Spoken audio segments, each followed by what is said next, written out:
Today, we're going to go through some powerful symbolism of the 2026 Winter Olympics opening ceremony from Milan, Italy. I'll explain why they're using symbolism and go through the symbols I saw and how they relate to modern conspiracy theories. We're going to talk about the all-seeing eye, 666 hand, Roc Diamond, inverted pentagrams, and much more. We're going to talk about the occult connections to the location of Milan and how we have MKULTRA and Epstein Files symbolism and all of this. If you want to know why the lizard people rule the world, you better listen to this one.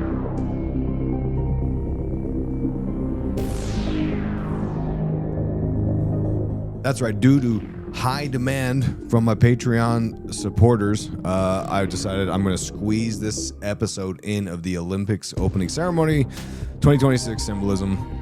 There's just a handful of images to discuss, but I've got bigger fish to fry because, my goodness, I'm still going through Epstein Files. Still got the Super Bowl. I got to do an appearance at 4 o'clock here.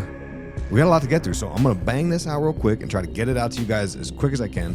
Check it out. If you want to see the images and stuff, go to my YouTube. As always, well, as of right now, at Occult Symbolism is the channel name. You can find it linked in the show notes or allmylinks.com/IsaacW, 2 A's for double awesome, where you can find everything I do everywhere. Okay, let's get into it. First, we have to understand and know why symbols are being employed here.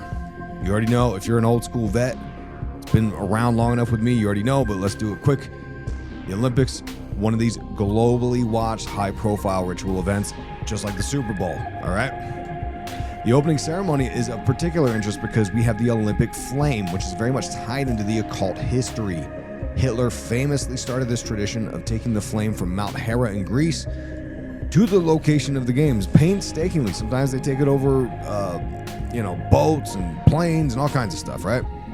But the global focus and attention is on the flame, which allows access to the subconscious of the viewer, right? We're talking about the Jungian concepts of the collective unconscious. David Lynch talked about this with transcendental meditation of getting into the unified field, which is where I postulate he was able to connect with us. That's why we get obsessed with Twin Peaks, right? We all get obsessed with Twin Peaks. I know you do, right? We all do, right? It's a joke because I know some of you hate it. All right. And I don't know why. I don't know why they hate for the Twin Peaks, but you either love it or hate it. That's the truth. Now, the collective unconscious is where all the mass group archetypes and symbols are located, right? So thus, using symbolism on a high-profile ritual event such as this facilitates the opening of the doorways. It's a messaging system into the soul of the human being, okay? It's a way the metaphysical world, the spiritual world can connect into the material realm. And that's what magic is all about, ritual magic. We're not talking about stage magic like David Copperfield, also in the Epstein Files. But anyway, I digress. Let's get into the symbols and talk about what we saw. The classic all-seeing eye, that's right. Covering up one eye, it's the oldest trick in the book. They love this one more than anything, I think. I would argue this is the number one. You count down the top 10 Illuminate confirmed symbols. The all-seeing eye has got to be number one. It refers to the all-seeing eye of their God. You see this with the Freemasonic symbolism. You see this in the the symbolism with the compass and square or the triangle, which is the blazing star of Freemasonry is Sirius. Again, this ties into ideas of shape-shifting lizard people. We're going to come back to that again. But they talk about the eye of the creator, and that's what the G stands for in the compass and square, the grand creator. Well, this is why they also call the fallen angels the watchers. They're watching with their eye, right?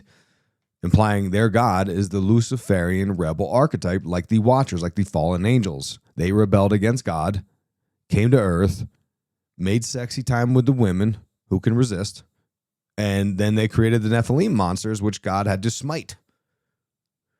Now, to show the all-seeing eye is the same. Is it the same?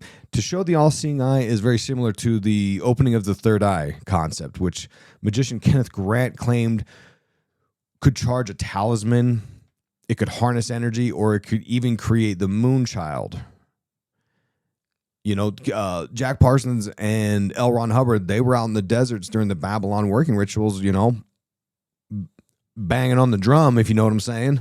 But they were also doing symbolism, trying to create the moon child. It also is I'm using YouTube. I gotta be careful with my language. Okay. It also is a symbol that can open gates to allow extraterrestrial entities through. All right? Think about that. They believe in interdimensional entities. They believe that energy and symbolism is a way to facilitate communication. It's not crazy. So therefore, the symbolism is a way of opening up a portal in a ritualistic environment, which is what the MKULTRA and Babylon workings were all about. Okay. Now, to wake up the third eye in the bridal chamber is an energetic form of alchemy. It's goat with the bobs. It's opposing forces coming together, much like Adam and Eve in the Garden of Eden, who also attempted to open their eyes with aid from the serpent, who told them they could become gods.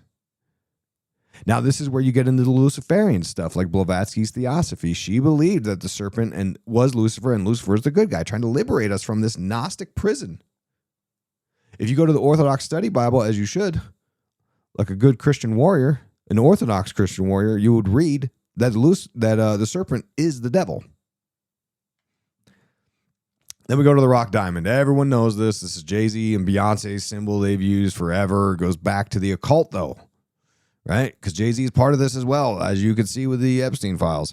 In terms of magic, the Roc Diamond is just the triangle of manifestation, meaning the magician stands in the circle, conjures up the entity into the triangle. They're trying to, again, summon forces, summon entities into this world through ritual incantation.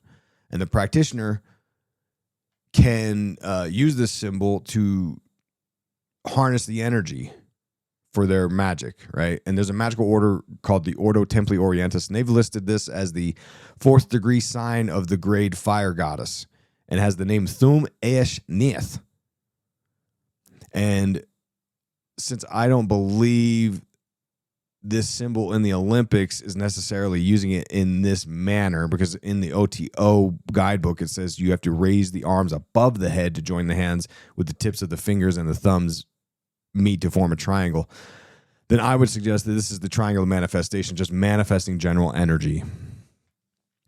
Then we got the spiral. This was the main stage, the main idea here. It starts out in black and white, and then the colors come around and make it go colored, right? Now, if you're in my, I need to come up with a cool name for my Patreon group, because I'm a Cash Daddy's Patreon member. And he always says it's where the bangers bang. And I got to come up with something cool like that. So if you're in the Patreon chat, drop your idea, all right? But Amanda was on the Patreon chat, and she compared this to The Wizard of Oz. And she was right on the money. Because I was looking at this, and I thought, this has MKUltra vibes, this whole thing. And when you talk about The Wizard of Oz, let's unpack that for just 1 second. Because maybe you didn't listen to my 4-part MKUltra deep dive I just finished. Catch up on the YouTube at Occult Symbolism, or listen on the podcast. But the idea behind MKUltra and Wizard of Oz is that to go over the rainbow is to dissociate. All right. And that's what happens in the movie. It goes from black and white to color, which was a big publicity stunt back then because color wasn't a common thing. So when Dorothy goes over the rainbow, then it's in this color realm. Okay.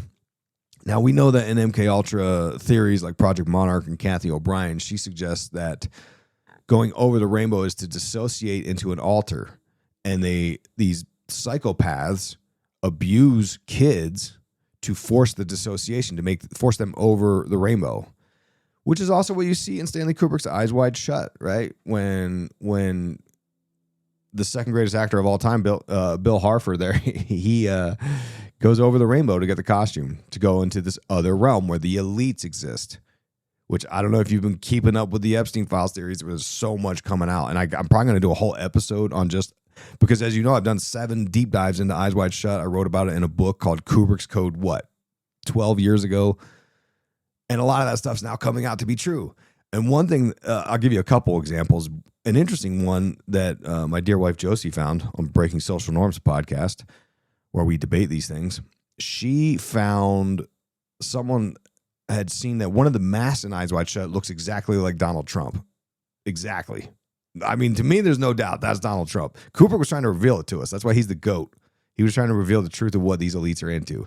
All right. And if you listen to my deep dive series, you'll hear that I tracked down the book that Kubrick studied to make this film, and I went to the passage, which in the Making of Eyes Wide Shut book, they reference a certain passage. I go to that passage, and what I read blew my mind. It was called Shunatism. It's this concept of using kids and their energy. That's what these elites are into. And if you think I'm crazy, listen to my 6-7 episodes on this whole thing. I did it around 2021, I think. So start there. Now, the idea here is that these elites are doing crazy stuff, which I can't get into right now, but we're going to unpack it a little bit more. And another thing I saw, Hunter sent me this clip of, there's a scene where Nicole Kidman is at Ziegler's party. She's drinking a wine. She goes through a threshold of a door, and you'll see this couple. It's an old man with gray hair and a woman with short brunette hair. And the one shot is from behind, and then the next shot comes in, and they're coming through the threshold. And the woman changes into an entirely different character. And in my book, I talked about how this is like a shape-shifting person, which I thought was a little cringe. I almost didn't put it in there. I was like, I don't know what else this could be. Why does this person shift into someone else completely? Now people online are like, this is Ghislaine and Ed and Jeffrey. And I'm like, oh my God. It's because they're shape-shifting lizard people. And that's what Kubrick was trying to show us. And that's why they took him out. That's why they murked him. Anyway, Wizard of Oz, a key component in a lot of the works of David Lynch and Stanley Kubrick, who knew how to access the subconscious mind. They were trying to teach us and tell us about what these elites are into. Now, if you want more on MKUltra to connect in with all this, you could be discussing serial killers, because we talked about this in MKUltra Part 1. In Milan, you had these beasts of Satan, Italian serial killers from the 90s to the 2000s, and this group was into these ritualistic murders, satanic rituals, occult murders, right? And strangely enough, two of the murderers, Andrea Volpi and Pietro Guerrieri, received 30 and 16 years sentences, respectively, because they cooperated with authorities. Now, that's pretty crazy. 3 confirmed murders, suspected up to 18 murders, and they get relatively little time for that. I believe it's quite possible that there was some Charles Manson type steering going on behind the scenes, like we saw from MH Chaos, which makes all the sense in the world when you read David McGowan's Program to Kill and Tom O'Neill's Chaos, which I discussed on this series. Another symbol we see is the 666 hand. Now, I'm going to be rational for 5 seconds and 5 seconds only. In American Sign Language, this means prosper. But that's not why you came here. You came here for the nutty stuff, so let's go. The 666 hand. It refers to the womb of the Illuminati. It's the same Hindu mudra used by yoga practitioners. And Aleister Crowley was into yoga. And it's called the mudra kiya, which is the hand gesture used to convey messages of unfolding or growth or evolution, or whatever the practitioner is trying to convey through their performance. It's used to sort of like emphasize it in a way. All right. So it's kind of like a little exclamation point, maybe, I guess would be a way of putting it. Now, the most interesting one that everyone on the socials is talking about is the inverted pentagram. All right, when they actually lit the Olympics torch, the final sort of ball, BALL, not BAAL. You can see it's clearly an inverted pentagram in there. And when you listen to the ceremony, they say that this was inspired by Da Vinci's geometry, because Da Vinci lived in Milan, which is also a curious choice since Da Vinci has so many ties to the occult as well. Da Vinci was alive during the Renaissance, which had lots of occult thinking. You had scholars openly practicing various forms of Western Hermeticism, Kabbalah, and magic. They were fusing together these ideas, which is where you get the idea of the Renaissance man, right? To bring all these things together. One person who knows everything, Joe Rogan, he's the Renaissance man of our age, right? And John Dee was around, another one of these occultists around during the Renaissance. He was the godfather of alien contact, who gave us the Enochian language, which Crowley and Parsons would use to make contact with aliens themselves.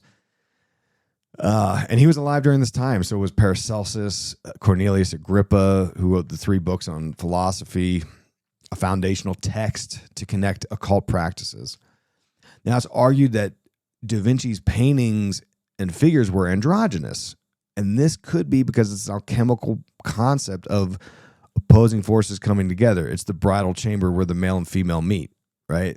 The solve and coagula, which you also see on Goat with the Bobs, You're listening to the free feed of Occult Symbolism and Pop Culture, which means you're missing out. Help the show out. Get rewarded with bonuses. Join any of my 3 supporter feeds. You'll get the ad-free experience, early access, and unlock hundreds of bonus episodes the free feed losers don't get to hear. You can also score free books, discounted merch, and more. The most popular option is patreon.com/IlluminatiWatcher. The easiest one is Apple Premium, where you sign up on the app. The cheapest one is my own, IlluminatiWatcher.com VIP section. Compare the 3 platforms at IlluminatiWatcher.com. Hit the VIP tab up top. Links are always in the show notes. Ooh, yeah! Hey guys, does it piss you off to watch cryptos fly up in price for over a decade? You still done nothing about it? It makes sense. Crypto's complicated and it's boring. Well, here's the good news. You don't need to know a thing about crypto to make the money that so many people have. The copymycrypto.com membership site shows you the exact cryptos that YouTube James McMahon personally holds, which means you just copy him. It's like having a big brother who knows what he's doing. You don't need to know a thing about crypto or how to invest. You simply copy along. So let me tell you more about James.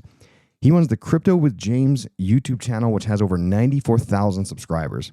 In the summer of 2020, he told his viewers to buy 26 cryptos. Had you put $100 into each one, it went on to be worth over $123,000. Of the 26 cryptos, his top pick of the year, the one that he singled out, called Phantom, went up 692 times. From what he said, that one call alone has retired a number of people, including guys in their 20s and 30s. Remember, this is public knowledge. You can go to YouTube and verify this yourself. So if you'd like to join the 2,800 members who copy James, then pause what you're doing. Head over to copymycrypto.com/Isaac. That's copymycrypto.com/Isaac, spelled with 2 A's, ISAAC, awesome. You're going to get proof of everything I've said. And my viewers get full access for just $1. And you're going to join me too because I'm also a member. I've been watching James's videos and listening to his advice for years now. James is the real deal. It couldn't be any easier, guys. And yes, you've missed out on Bitcoin, but there's over 2 million other cryptos. Do you really think you've missed out on all of them? Guys, don't waste any more time. Go to the site now, copymycrypto.com/Isaac with 2 A's. You get in for $1. It's ending money worries for so many. It may just do the same for you. Link in the show notes as always. So Da Vinci would later inspire the theories by Pierre Teilhard and used by Dan Brown in the Da Vinci Code of all this esoteric ideas, which the film stars Tom Hanks. We're not going to get distracted. We're not going down that rabbit hole today. But Da Vinci, he did employ sacred architecture and supposedly had Gnostic themes in his art, like the Last Supper. Either way, he was supported through a patronization system, which is how they used to fund artists back in the days. That's why Patreon is called Patreon, because it's based on the patronization of artists. Or you can support me on Patreon too. If you're on there, patreon.com/IlluminatiWatcher. Get in there. But he was patronized by the Sforza court, where there was this hub of various occult thinking artists. So he does plug into the occult as well. But to get back to the idea of the inverted pentagram, everyone knows this as the satanic symbol, right? It's because the Church of Satan, they employed this image. You rotate the regular pentagram or the upright star 180 degrees to invert it. And what this signifies is antinomianism. And this is much darker than people think. I mean, your TikTok, Instagram conspiracy theorist doesn't take it far enough. They say, oh my God, spooky Satan, and it's not really like that. It's more about antinomianism. And this is about the inversion of social norms. And this is where it gets scary. The upright pentagram was the symbol of magic. And this goes back through the Pythagorean cult because it represents the 5 elements of nature: your earth, air, water, fire, and spirit. So LaVey's Church of Satan comes around, they invert it. And it demonstrates the concept of material realm, the material forces. And it also resembles the head of the goat. Again, goat with the bobs, Baphomet. But antinomianism is all about existing outside the stream of God's consciousness and having one become a god of their own. And that's what the plan is. That's the name of this game. And that's why, this entire Epstein Files drop is revealing it to us. These psychopaths, they're breaking any and all taboos and morality because they're demonstrating their willingness to become quote-unquote gods. That's why you see them doing horrific things and talking about pizza and gross stuff and crazy stuff. Because if you're not paying attention, you're not appalled. If you know what I mean. Wait, am I saying that right? if you're reading any of these Epstein files and you have an ounce of conspiracy knowledge, you're appalled by this and you're like, oh my goodness, do we have to burn this thing to the ground? What is going on? These are all the world leaders. But then the mouth-breathing masses, the normies, the sheeple, they're just like, oh, I don't know. I think Bill Clinton's in it. Yeah. You know what I mean? Like, these people are like, wake up, dude. They're telling us they're shape-shifting lizard people that eat babies. Okay. I don't know what to tell you. We're going to come back to this in the conclusion. But sticking to the location of Milan for just a second, we have other occult activities to consider. You've got the Duomo di Milano Church. This is a church in Milan that supposedly in 1386, the devil appeared in a dream to this aristocrat named Duke Gian Visconti and told him that, look, if you don't build me a church, I'm going to take your soul. I'm going to snatch your soul. So Visconti builds this church, and it's got tons of like demonic-looking monsters and gargoyles and stuff. So supposedly this is built for the devil. Then you also have the devil's column near it, which is where the devil left a mark with these horns while fighting St. Ambrose, and you suppose you can hear hell in there. You also have the Chabad Lubavitch area nearby, and Chabad is an acronym for the Chakma Bina Death, which is Kabbalah, right? These are Sephirots on the Kabbalistic tree of life, and it's the world's most influential movement of Hasidic Judaism. And Chabad's world headquarters is actually in Brooklyn at 770 Eastern Parkway. So in Milan, there's a replica of it called the House 770. Now, Chabad's interesting because it was run by a guy named Rabbi Schneerson from the 50s to the 90s when he died, and he was he's listed as the most influential Jewish leader of the 20th century, and many thought he was the Jewish Messiah, the Moshiach. And all this gets into crazy territories, which I'm still unpacking, because you know me, I like to go deep and try to understand all the nooks and crannies of everything. So stay subscribed. I'm going to go into that stuff sometime. I did 2 episodes on rebuilding the Temple of Solomon back in like 23. If you want more on that right now, if you don't want to wait. So in conclusion, let's wrap up the Olympics. Illuminate, confirm, right? But we all now have to consider that with the Epstein files, we have to illuminate, confirm the entire secular world at this point. Even some of the non-secular world. Even, the Vatican, supposedly. Epstein was living in the Vatican with Pope John Paul II. Are you kidding me? What is going on? A lot of people have conspiracies about the Roman Catholic religion. And I mean, you'd be in denial if you didn't say they were covering up a lot of stuff. Because they were.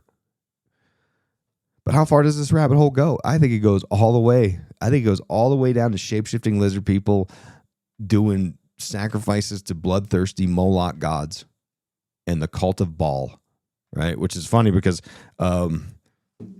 Orthodox priest Stephen De Young wrote a book called The Baal Book, a biography of the devil, which I picked up. I haven't read it yet. I was like, well, now's the time, I guess. I got to read through it. But if the world could slow down for 2 seconds, I would.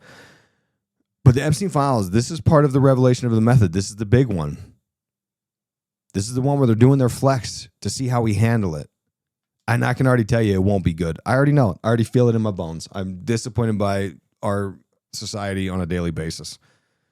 And there's even an email where they reveal that they know we're not going to do anything. It's all bread and circus. And that was the goal of MKUltra, to mind control the masses and to pacify us. There's an email, EFTA0070592, between the CEO of Barclays, Jess Staley, who allegedly facilitated Epstein's accounts at JP Morgan. I don't know if it's allegedly. I'm just saying this so I don't get in trouble. And the email says, you want to know why we are not sent Sao Paulo? Watch the TV ads on the Super Bowl. It's all about hip blacks and hip cars with white women. The group that should be in the streets has been bought off by Jay-Z. This is how they talk about us. We're just a bunch of cattle. We're the G word. You know what I mean? It's an insane, mind-blowing thing to see all this unpack. But stay subscribed. I'm going to assess how these new revelations coming to light from the Epstein files shed light on all these previous theories that I've done. I've been doing podcasts since 2014 and writing books since 2011. And all these theories that I postulated on appear to have much more truth than I even gave it credit for, which is scary, right? They seem more truer than ever, which is nuts. and shocking. And I think if you're not hip to any conspiracy thinking, you're clueless and you're out in left field. And I think that's most of society. I think they're giving us a chance to say, hey, knock it off, lizard people. And we're not going to do that. And they're going to be like, all right, cool. We're going to keep doing it then. You know what I mean? There's like that karmic retribution thing that they have to tell us what they're doing, and they're telling us so. Anyway, if you want to keep unpacking it, this insane antinomian. Oh, I didn't finish the antinomian stuff. Yeah, so antinomianism is all about breaking morals, right? It's all about proving that you're not confined to the morality of God's consciousness, because they want to step outside the stream of consciousness to become their own gods. And when you do this, there's most elements of left-hand path antinomianism take you down these dark roads. And this gets into like Saturn worship, which demands human sacrifice. And that's the whole reason why Christ came. He was like, quit sacrificing stuff. Can you, please? And some people didn't want to stop doing that. And they're still doing it to this day. I talked about this in Sacrifice Magic Behind the Mic. Like how dense are people? You think they were just going to stop? They've been doing it for thousands of years. The Aztecs were doing it. Everyone was doing it. Oh, they were too evolved now. Oh, I don't think so. I think they're doing worse. I think they're doing worse. Okay. So anyway, hope you enjoyed this. I guess. Go to my YouTube, please. Subscribe at Occult Symbolism. I need 100,000 subscribers by the end of the year. Why? Because I made that goal, and I want you to help me. I can only do it with your help. I'm on pace, but I need a couple of viral ones to blow up and make this happen. So help me out at Occult Symbolism on YouTube. Links always in the show notes, or go to my link tree, allmylinks.com/IsaacW, 2 A's for double awesome. And now I got to go work on this Super Bowl halftime show, because it's going to be insane. If you didn't listen to the Super Bowl pregame show where I talk about all of Bad Bunny's symbolism in his music videos, that's out on YouTube and on the podcast stream and Spotify and everywhere. Wherever you want to get me, I'm trying to put myself everywhere, okay? Thank you for your support. Stay positive. You can find all my author-signed books, super soft shirts, and my own branded mushroom-infused coffee called Mushroom Illuminati Watcher Coffee, all at occultsymbolism.com. You can get all 9 of my books, author-signed, shipped to your door, including bundle deals you can take advantage of, like the Oops All Books bundle. You can also get the books on Audible, author-narrated, or Amazon. And I've also got these super soft podcast logo shirts right here. And the back says, "These nerds are gonna kill us." These are very soft shirts, by the way, and it's always been and will always be true that these nerds are going to kill us. So show your support with those shirts. And then finally, I've got my new product. I worked with my coffee plug from San Diego, Jordan, to give my listeners the best mushroom-infused coffee on the planet called Mushroom Illuminati Watcher Coffee.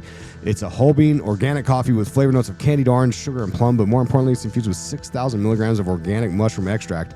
Includes reishi, chaga, mishima, lion's mane, turkey tail, shiitake, blase, aragon, and oyster. It's a blend of the healthiest mushrooms that becomes bioavailable when you infuse it into the coffee. I read this whole book on medicinal mushrooms by Christopher Hobbs, and he goes through countless stories that prove the effectiveness of supplementing a healthy lifestyle with mushrooms for physical and mental superiority. It tastes so good. You're not going to believe there's mushrooms in here. I'm telling you right now, I've tried several mushroom coffees in an effort to incorporate more mushrooms into my life, and all of the mushroom-infused coffees are terrible. But not Mushroom Illuminati Watcher Coffee. It's super smooth. Finally, if you're on patreon.com/Illuminati Watcher or VIP section, I updated your 10% off code. You get 10% off of everything here, except for the coffee. The coffee, I've got it as low as I can get the price to. But by the way, I've also updated the shipping cost on the coffee. Now it's a flat rate of $4.99 for the coffee, up to 3 bags. So check that out. So there you go. Support your favorite independent voice and podcasting at occultsymbolism.com. Link in the show notes, as always.